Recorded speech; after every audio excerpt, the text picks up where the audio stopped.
De volta com o Educador Entrevista, aqui na companhia do Alexandre Toledo. Alexandre, gratidão pela participação conosco. Boa tarde. Boa tarde, Luciano. Boa tarde a quem nos assiste. Bom, nós vamos comentar um pouquinho, dessa transição que a gente vive atualmente, da passagem de uma sociedade de organizações para uma sociedade de plataformas. Queria começar falando exatamente disso, para explicar para o nosso espectador o que é essa mudança, essa transformação. Bom, essa transformação é importante e, assim, daquilo que o que eu estudo, a minha área de expertise permite dizer, ela tem um impacto importante também nas relações jurídicas e no direito como um todo, Se a gente olhar o século XX, que é um século de mudanças profundas, um século acelerado, ainda que não tão acelerado quanto o XXI, a estrutura da sociedade é uma estrutura de organizações, ela se organiza no Estado, ela se organiza em outros grupos, ela se organiza em sindicatos, ela se organiza em igrejas, ela se organiza em uma série de instituições, E toda a estrutura jurídica que vem atrás dessa estrutura social é regulada e criada para ser regulada dentro de uma estrutura de organizações. O que acontece com a virada do século e o surgimento das plataformas digitais, o incremento da tecnologia de informação e da internet?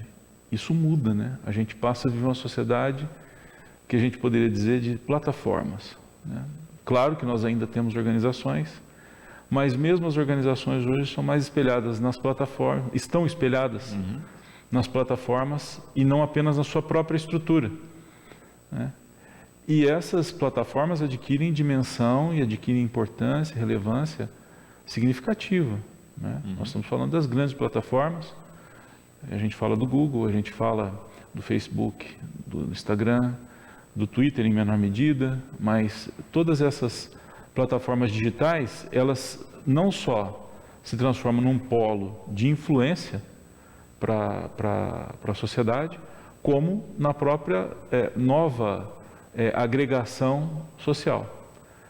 E ela não tem precedente na história e também não tem uma estrutura social e jurídica que a comporte.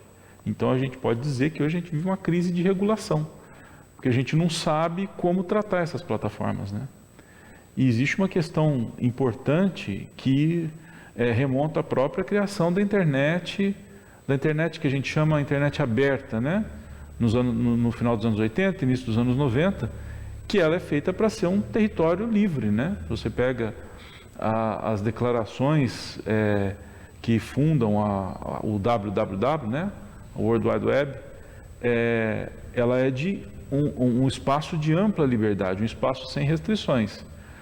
Mas os próprios criadores da web hoje já entendem e já declaram publicamente que é necessária uma regulação. E porque senão vira terra de ninguém.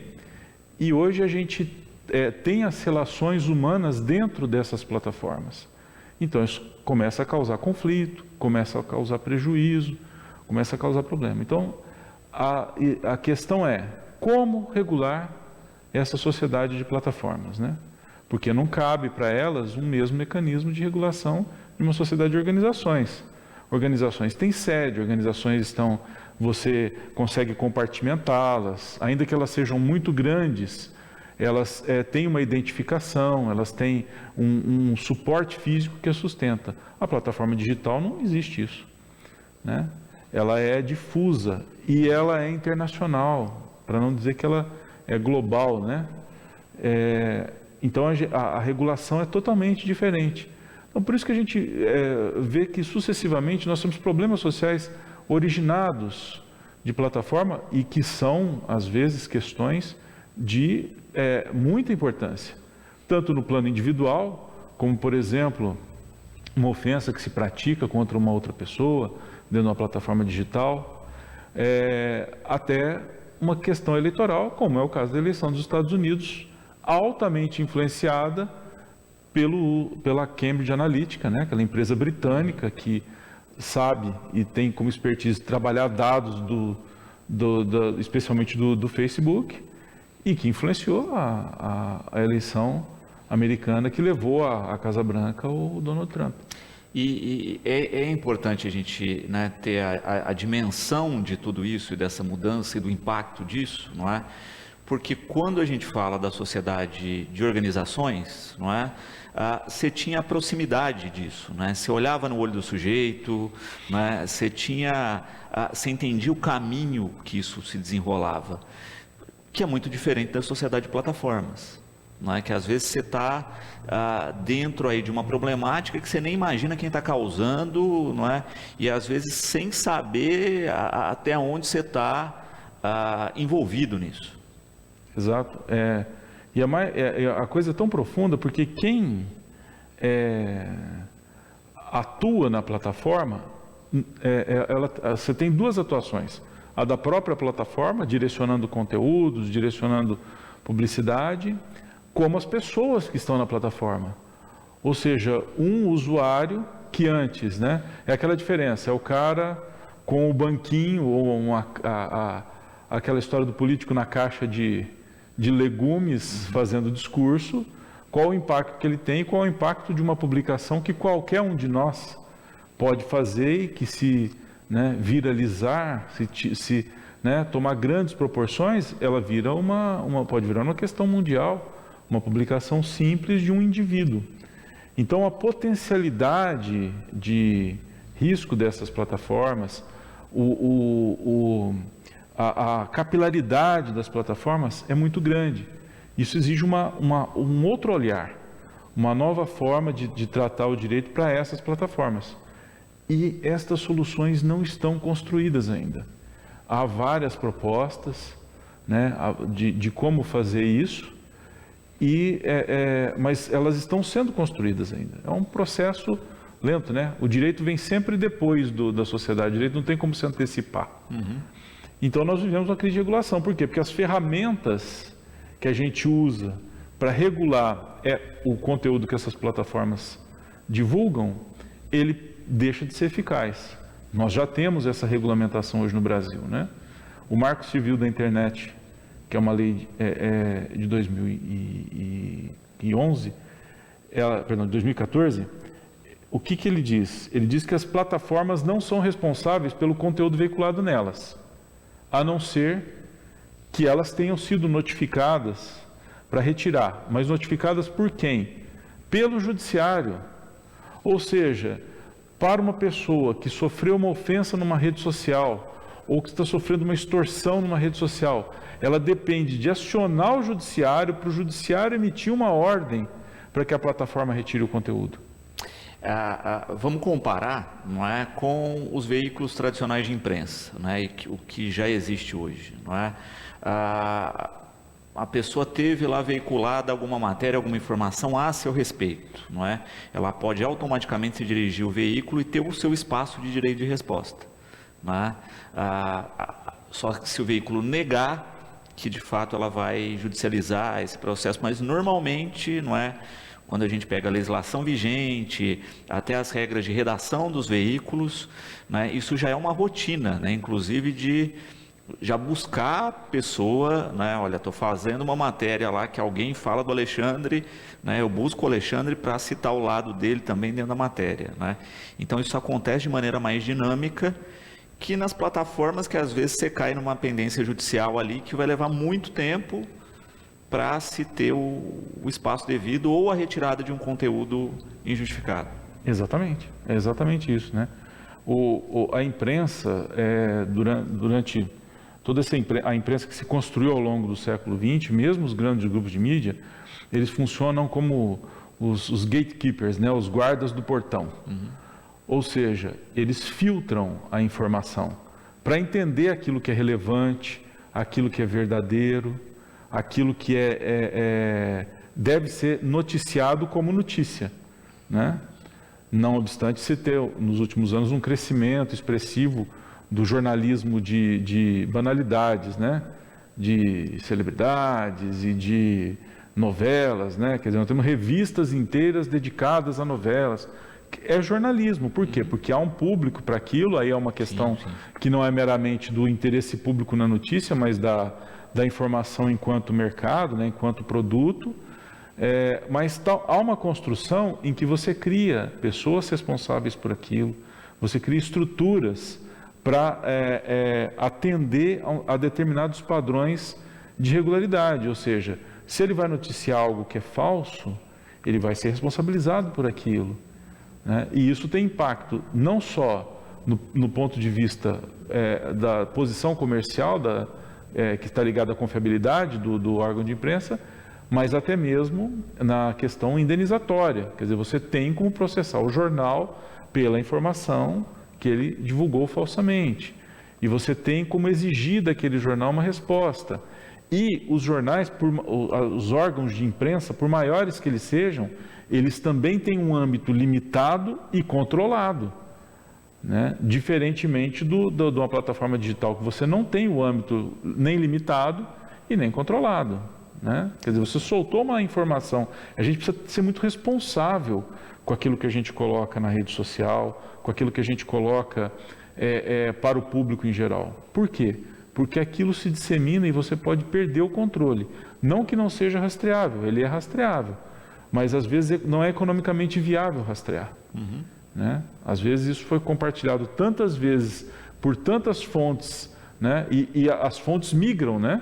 Você faz uma postagem no Instagram que migra para o Facebook, alguém tira do Facebook, cola num grupo de WhatsApp e o outro cola num grupo de Telegram. Daqui a pouco isso está em várias plataformas e você já não tem mais como seguir. Especialmente se ele entra num aplicativo desses de mensageria, né? O WhatsApp, o Telegram, já fica mais difícil seguir, porque aí as mensagens são criptografadas entre os interlocutores. Então, é preciso muito cuidado com isso. Então, a gente não tem esse controle, né? E daí a crise de regulação, de saber como a gente controla isso. O mecanismo que existe hoje do Marco Civil, ele já se mostrou ineficaz, né? Não dá conta. Difícil, não dá conta. Nós ainda temos um pé nas organizações, né? A gente percebe que elas perderam, né, a força e a potência, ou estão, como você coloca bem, conectadas aí com as plataformas e estão tendo que se reinventar. Não desaparece, né? Sim. A gente às vezes estuda história como quem estuda caixinhas estanques. Exato. Né? E isso dá a falsa impressão de que as coisas mudam e que uma coisa sucede à outra, um fato, um acontecimento sucede ao outro e o outro deixou de existir. Não é assim, as organizações existem. Nossa estrutura legislativa ainda é baseada numa organização que é o Estado. Sim. Né? Ele não desapareceu. E nós não temos ainda nenhuma alternativa viável, nem a curto, nem a médio, nem a longo prazo, nenhuma alternativa viável para substituir esse modelo de macro-organização social. E as outras organizações continuam existindo, as igrejas continuam existindo, os sindicatos continuam existindo, né? As associações continuam existindo. Então, de uma maneira geral, as organizações não desapareceram. Então, há a coexistência de dois modelos, né? Mas não se pode negar a influência e o poderio das plataformas, não só na influência das organizações, como na influência de todo o contexto, todo o conjunto de relações que formam uma sociedade, né? Sejam elas econômicas, sociais, políticas. Então, há uma influência grande e o peso econômico dessas plataformas é muito grande. Para você ter ideia, o grupo Alphabet, que tem entre o seu patrimônio o Facebook, né? O valor de mercado dele equivale ao PIB de um ano do Brasil. Quer dizer, tudo que nós produzimos no Brasil durante um ano dá para comprar o grupo Alphabet, segundo os números, os levantamentos de mercado, né? Quer dizer, é uma potência econômica, ele equivale a toda a produção de um país inteiro que tem 220 milhões de pessoas, das quais mais ou menos metade trabalha, né? Então, com esse poderio econômico, associado ao poderio técnico que a internet dá, a gente tem uma potência, né? Em todos os sentidos, né? Um organismo de potência inequívoca, né? Que influencia, que traz, né, informações, coisa e tal, a busca de informação, a busca de referências, a busca de socorro pode ser resumida em grande medida hoje em dar um Google. Né? Você tem uma dúvida, né? Dá um Google. E é aquela história, veja como é que muda o paradigma. Nós temos uma mudança de paradigma. Antes, o que a gente consultava? Ou nós consultávamos pessoas influentes, as quais nós respeitávamos, né? O padre, o político, o pastor, o médico, né? Ou a gente consultava um material impresso, né? E normalmente essas pessoas que a gente consultava já tinham tido esse material impresso, né? Então, a fonte de conhecimento era basicamente impressa e era a partir dela que você tomava decisão. Hoje não é, ela é digital. E isso cria um problema, né? Nós estamos vendo assim, é uma maravilha, não sei quem não teve oportunidade ainda de brincar lá com o chat GPT, e agora com o Bard, o chat GPT é ligado ao grupo Microsoft, né? E o Bard ligado ao Google, são ferramentas de inteligência artificial, né? Quer dizer, você em linguagem natural, como se você estivesse conversando, você consegue uma resposta a respeito de qualquer coisa que você pergunte. Agora, qual é a confiabilidade dessa resposta? Não tem por quê, porque eles não citam a fonte. Então, quando você ia falar, tinha uma dúvida religiosa, ia falar com o seu líder religioso, ele provavelmente citaria a escritura que ele segue, ou, né, os conhecimentos tradicionais que são passados oralmente, né? Mas havia uma fonte ali, né? E, por exemplo, a sociedade que segue, em sua grande maioria, uma tradição judaico-cristã, que como é a brasileira, o padre ia referir-se à Bíblia, o pastor ia se referir à Bíblia, como se referem até hoje. É uma fonte conhecida e aceita, né? A fonte que vem da internet, nós não sabemos qual é. Nem sempre ela é clara, nem sempre ela é correta, nem sempre ela é viável, né? Então a gente vê que quando a gente fala de fake news, o problema é muito mais profundo do que a postagenzinha com a distorção da notícia. Ela está na própria origem daquilo que se dissemina na internet. A gente nem sempre tem o conhecimento da fonte. Por isso que se criaram, inclusive, organismos que verificam as fontes, para saber qual é a origem daquela informação e saber se ela realmente é procedente, se ela tem se ela representa algo que foi estudado, que é verdade, que foi tratado por alguém importante, ou se é um fato que realmente aconteceu, né? Isso muda muito o paradigma. Então, brinquem, entre lá no chat GPT, é gratuito, gente, vão se divertir, é maravilhoso você fazer perguntas, às vezes simples, às vezes complexas, e ele te dá uma resposta. Ele não vai, raramente ele vai te deixar sem resposta, mas onde é que está a fonte? Né? É parte disso que a gente tem que tratar a partir de agora na regulação, é de entender aquilo que é verdadeiro e aquilo que não é. Exato. Né? E até as próprias Big Techs que pediram para dar uma pausa na inteligência artificial, né, para se também estudar mecanismos desse controle. Né? Ao mesmo tempo que elas são contra e se manifestam contra a regulação, né, que está sendo discutida, por exemplo, aqui no país, que não é só no Brasil, né, tem a discussão de regulação em diversos países, elas mesmo, né, deram um passo atrás e falaram assim, a inteligência artificial a gente precisa pausar, né, e criar mecanismos de reconhecimento do que é real e do que não é. Exato. O Tim Berners-Lee, que é o criador da World Wide Web, né? O www, ele é um dos signatários do Manifesto de Ampla Liberdade lá no início da internet. Ele já mudou, ele já entende que é necessário haver regulação, né? E tem regulação. O Flávio Dino disse recentemente, o ministro da Justiça, disse, olha, tudo é regulado, por que as Big Techs não querem ser reguladas?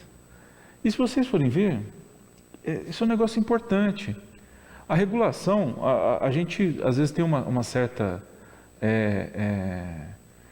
birra com a regulação, imaginando que ela é algo que vai limitar a nossa liberdade, que ela vai restringir os nossos espaços, nosso acesso. Gente, viver em sociedade é isso. Nós não temos ampla liberdade, nem na floresta, nem aquele homem lá que é o homem originário do Rousseau, aquele, né, bom por natureza e coisa e tal, nem ele é livre totalmente.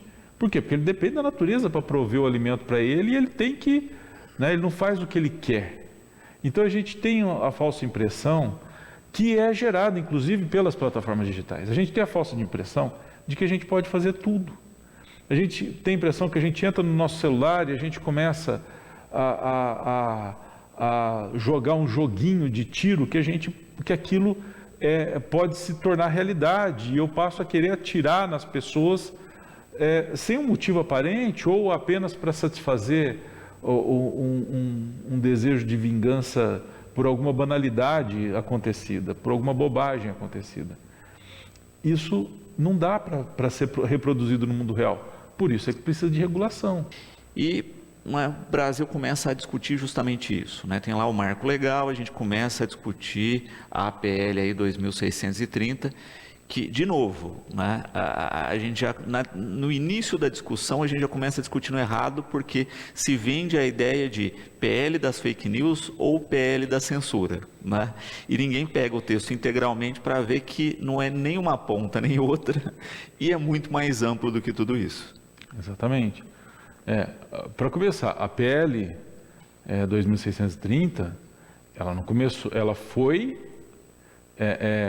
trazida a lume, trazida para a discussão agora, recentemente. Estão tentando fazer uma discussão que deveria ser ampla e uma discussão com calma, com tranquilidade. Estão tentando fazer algo a toque de caixa, isso é muito perigoso. A PL é de 2020, ela não é de 2023. Então ela só foi resgatada lá dos arquivos. E se a gente olhar, quem tiver curiosidade de olhar, vai ver que foram apensados a esse projeto pelo menos mais uns 20 outros projetos que tratavam disso, de regulação de plataformas digitais, né? Nós podemos depois falar da razão pela qual há tanta gritaria, né? E esse medo, vai ter censura, é contra o direito de livre manifestação do pensamento. Isso virou uma panaceia que não tem tamanho, né? Eu participei de uma reunião recentemente em que uma pessoa que não poderia estar na reunião queria estar na reunião. E como ela se manifestou: você está tolhendo o meu direito de livre expressão, de livre manifestação do pensamento. Mas você não pode manifestar o seu pensamento, né? Em todos os lugares e nem todos os pensamentos.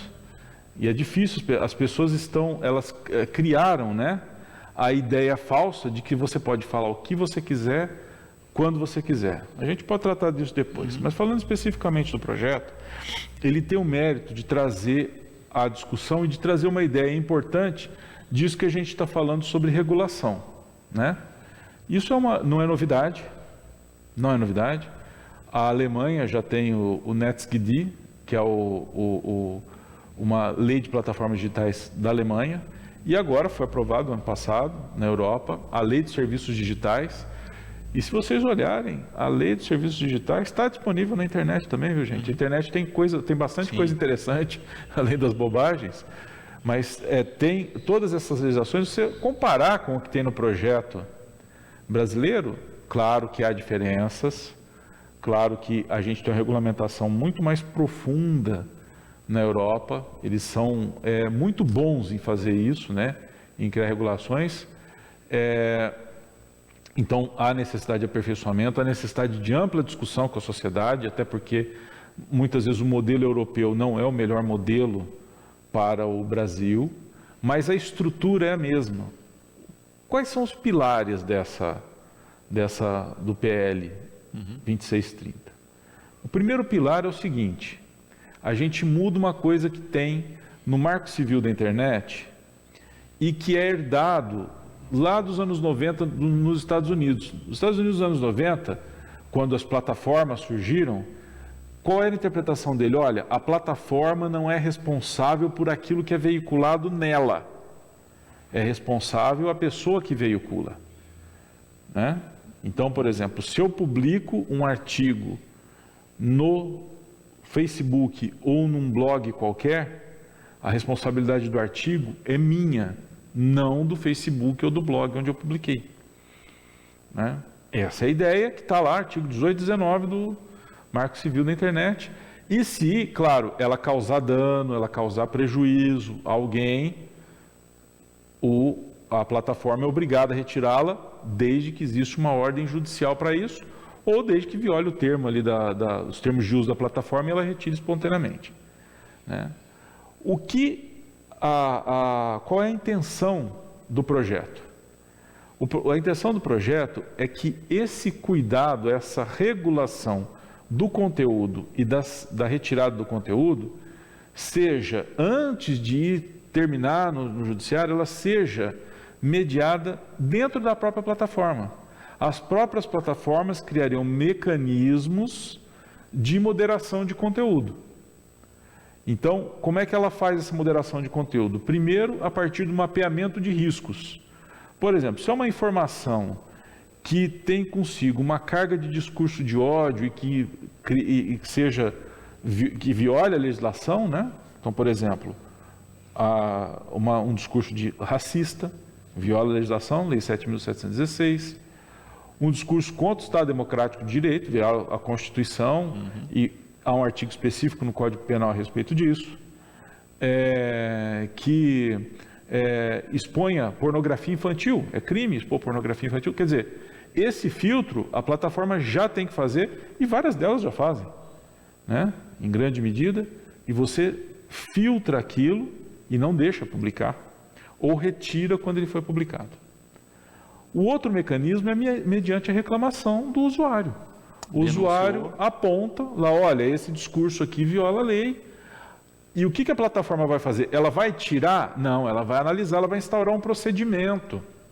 A mesma coisa que existe dentro da legislação brasileira, que é quando você tem um conflito entre duas pessoas e você submete isso ao juiz, existem mecanismos processuais que vão ser deflagrados, vão ser cumpridos para gerar uma decisão. A diferença é que isso é feito pela plataforma, ou seja, é uma forma de resolução de conflito extrajudicial. Ela não vai, a princípio, para o judiciário. Então, ele é resolvido pela plataforma. Isso é inédito no Brasil? Não, não é. Já acontece com propaganda, que é o CONAR. Sim. Né, o Conselho Nacional de Publicidade e Propaganda. Eu não lembro o significado, me desculpem.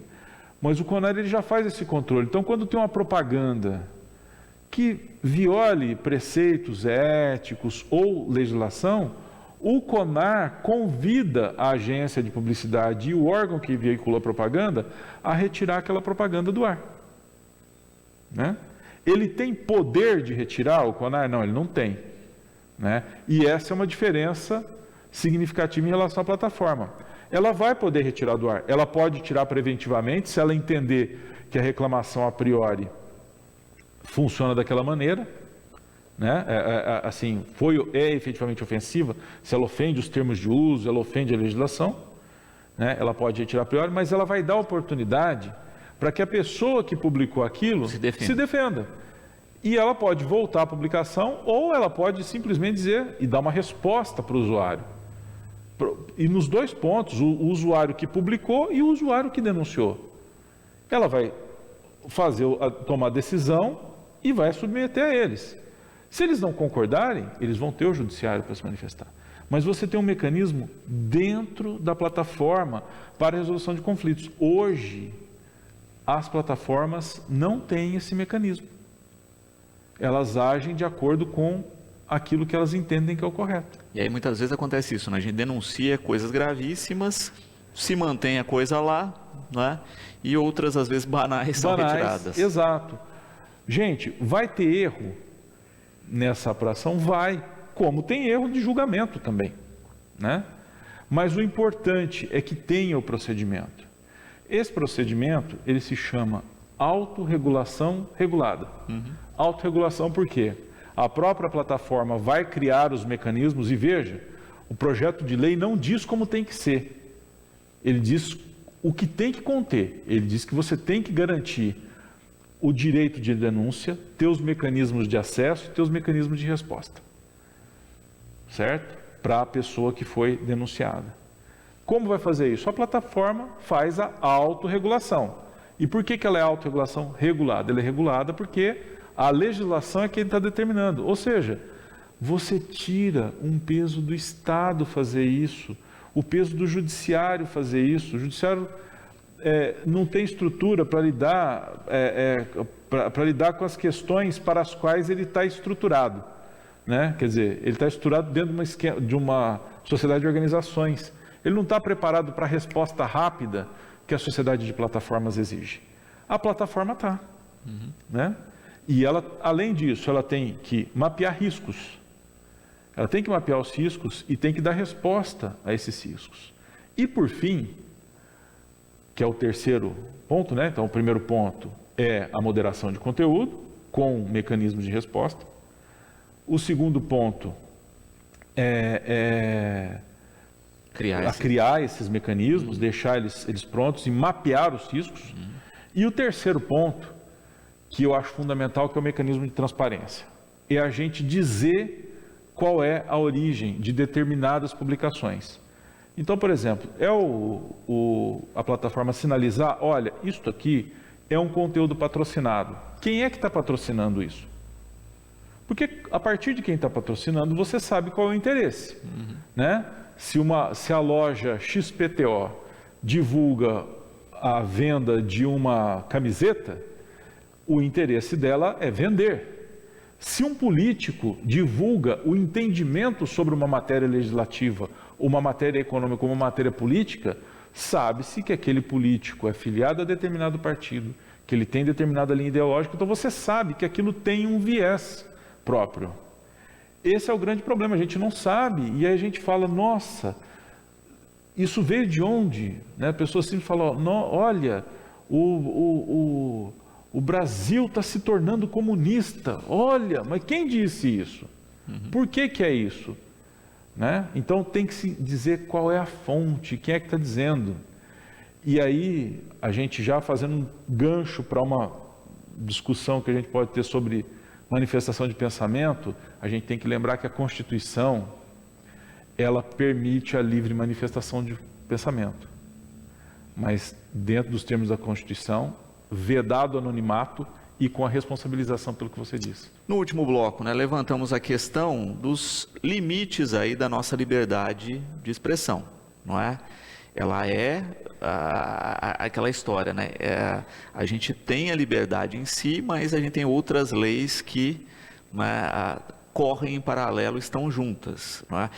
Tinha um amigo que usava a seguinte expressão, não é? Eu sou livre para voar, não é? Você é livre para tentar.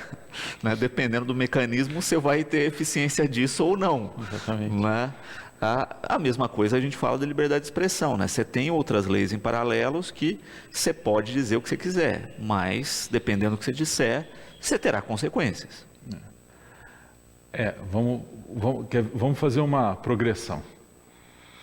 Primeiro, a gente pode pensar o que a gente quiser. O que está dentro da nossa cabeça, está dentro da nossa cabeça e não pode ser punido. É impunível, inclusive criminalmente. Né? Olha, eu desejo que aquele meu desafeto tenha uma morte lenta e dolorosa. Se eu estou só pensando nisso, né?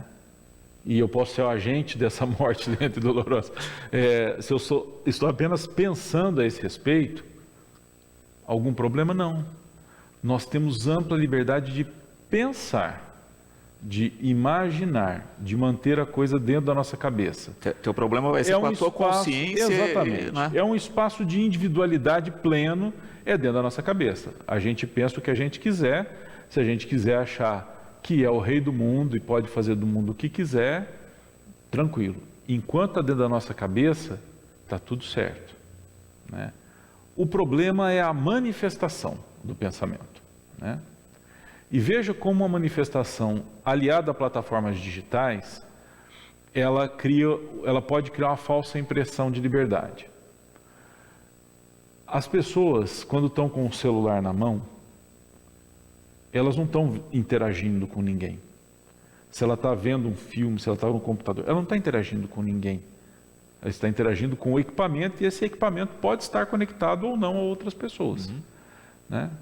Então, dá-se a falsa impressão de que aquele espaço, né, pode dar a falsa impressão de que aquele espaço é como se fosse uma parte do espaço do nosso pensamento, esse que não é punível. E isso não é verdade.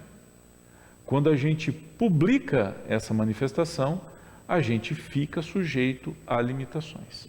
Então o problema não é o pensamento, é a manifestação dele. Né? Então, quantos de nós já não ouviu de alguém, num momento de exasperação, de raiva, falar, eu vou te matar. A pessoa não vai te matar, ela não quer te matar, ela não tem o desejo efetivo de te matar. Né? Ela está falando aquilo como quem diz, isso que você está fazendo é inconcebível e está me desagradando profundamente ou causando um prejuízo para mim ou para outra pessoa. Então não significa que vai matar.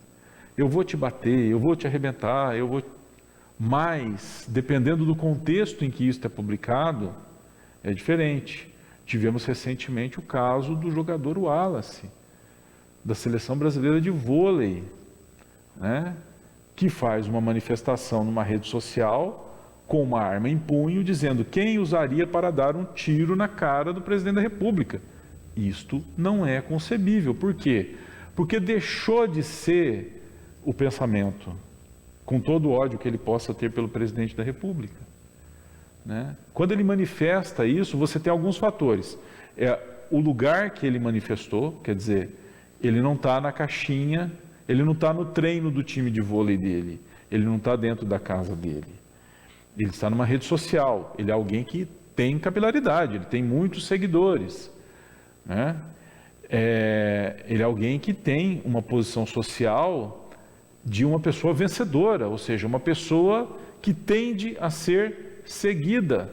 Ou seja, isso pode ser interpretado como incitação da violência. Por isso ele foi punido. E aí que tá, porque você tem previsão legal para isso. Você não pode incitar a violência. Exatamente.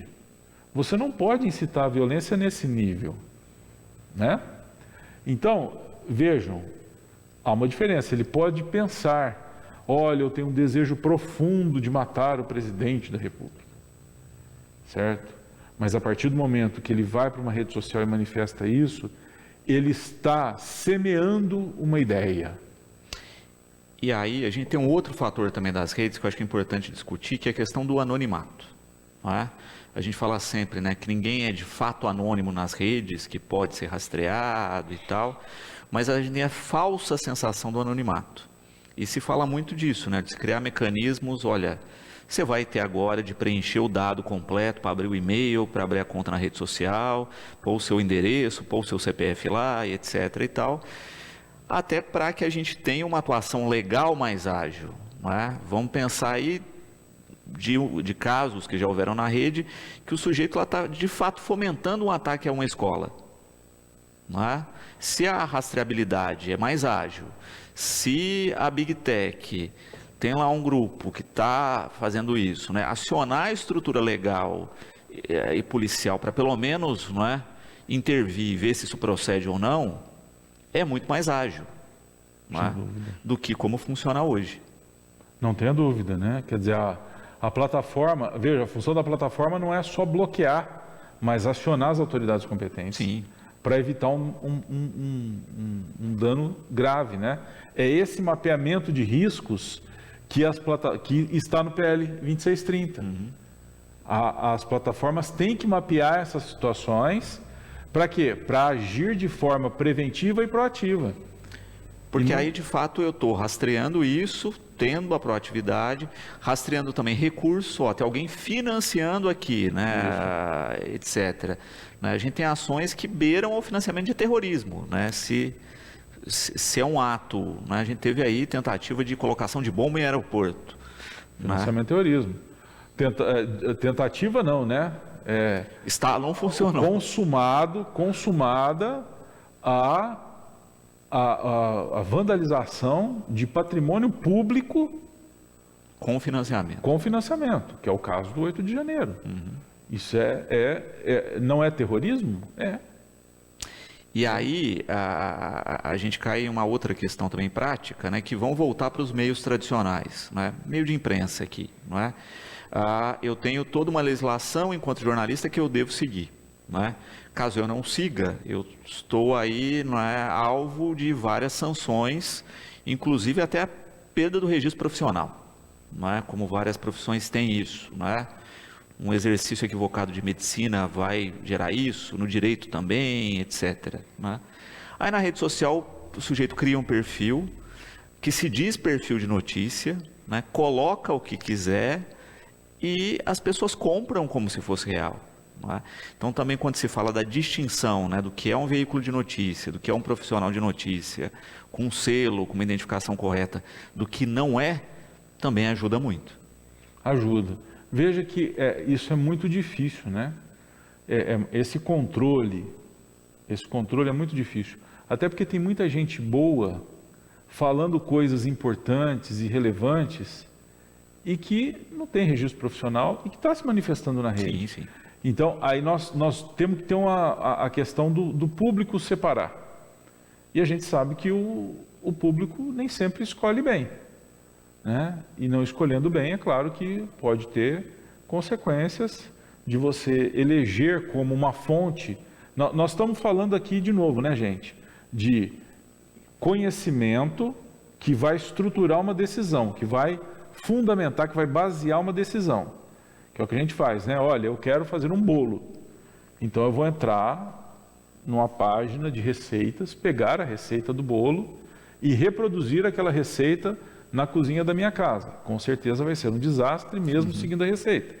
Mas eu tenho ali uma fonte confiável, que é a página do cozinheiro fulano de tal, que é um especialista em cozinha. Né? Agora imagina o seguinte, o contrário. Eu fiz um bolo. Eu não sei cozinhar. Aí eu coloco a receita do bolo na rede. Alguém pode pegar aquela receita de bolo? Pode. E pode dar certo? Pode, mas pode dar errado? Também. Isso é grave? Não, não é. Não é um problema. Né? Agora, ela pode adquirir um problema. Né? Ela pode se tornar um problema. Sim. Então, aí nós temos duas questões importantes. Do ponto de vista da plataforma, ela gerenciar conteúdos para aqueles conteúdos que potencialmente criam riscos para as pessoas, não sejam publicados, ou se forem publicados, sejam rapidamente retirados do ar e encaminhados, quando for o caso, para as autoridades competentes. Se isso não acontecer com as plataformas, que elas sejam responsabilizadas. É isso que o projeto de lei fala. Perfeito. É razoável? Completamente. E aí a gente não está falando só de informação, né? A gente já vê hoje, por exemplo, saúde, não é? A gente vê muitas pessoas falando sobre saúde nas redes sem qualificação e formação nenhuma, não é? E colocando as pessoas em risco, não é? Então, de fato, a gente tem que ter uma visão mais ampla. Isso. E aí tem o outro ponto, então o ponto da plataforma, de controlar. E a gente precisa, eu acho que tem uma coisa no Brasil que a gente precisa fazer com urgência. A gente precisa assumir as responsabilidades individualmente, sabe? As pessoas têm que ser responsáveis por aquilo que elas fazem, não responsáveis no sentido de serem punidas. A gente acha que ser responsável por algo, a falsa ideia de que ser responsável por algo é ser punível por algo. Não, ser responsável é agir de acordo com a consequência, né? E assumir as consequências da sua ação. Isso é ser responsável, né? Melhor conceituando. Então, a gente precisa passar a ser responsável com tudo, com o voto, com o modo como a gente dirige, com o modo como a gente compra, com o modo como a gente se relaciona com as pessoas, com o modo como a gente interage na rede social. A gente não pode achar, por exemplo, que o problema da publicação de conteúdos ilícitos indevidos na plataforma, seja só responsabilidade da plataforma. É dela, porque ela tem condição de gerenciar e ela ganha muito dinheiro com isso, ou seja, ela é a parte do negócio dela é essa disseminação de informação. Mas desse ponto de vista da responsabilidade individual, a Constituição já dá a resposta. E você já disse qual é a resposta em primeiro plano.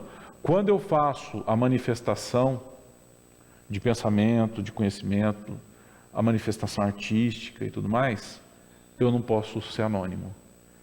Se você quer dizer alguma coisa, se manifeste. Até existe uma chave, né? Uma regra de ouro para uma situação dessa. Se você não pode, se te constrange dizer aquilo que você está dizendo, e por isso você fica anônimo, então há uma razão grande para você não dizer. Exatamente. Entendeu? É um princípio básico. Claro, pode ser um constrangimento e às vezes até um receio de retaliação e coisa e tal, o que é um problema, né? Mas aí você tem que buscar outros meios. Mas se te constrange, se você precisa estar anônimo para todas as manifestações que você vai fazer, e especialmente em relação a determinados assuntos, né? Por exemplo, falar de alguém. Se aquilo não tem um interesse público e você não tem um receio justificado de se manter anônimo, e você tem, né? Quando alguém pratica um ato ilícito, você tem um canal para denúncia anônima e a polícia vai investigar aquilo, né? Há proteção. Agora, eu quero falar mal do meu vizinho só porque eu não gosto dele, e eu vou me anonimizar e ficar falando mal dele. Isso não pode. Então, isso é vedado, está na Constituição. E a Constituição é um negócio sério, viu, gente? A Constituição não é só um livro que o pessoal do Supremo Tribunal Federal vive invocando a todo momento. Ela é o conjunto básico de regras da sociedade, como é o Código Civil, como é o Código Penal, né? Garante os nossos direitos, mas também coloca os nossos deveres. Exatamente. E eu não posso usar como me convém, né? É uma outra realidade que a gente tem visto muito isso, né? A pessoa cita o que ela gosta da Constituição, né? E não quer seguir aquilo que ela não gosta. Exato. Então, aí a gente chega na questão dos apóstolos da livre manifestação de pensamento. Que existe, né? Existem vários dispositivos. Ali no artigo 5º da Constituição, há 4 ou 5 incisos que falam sobre livre manifestação de pensamento e a correlata responsabilidade. O artigo 220 fala sobre a manifestação do pensamento intelectual, artístico, jornalístico. Eles falam, só que o artigo 220 ele é lapidar, ele é fantástico.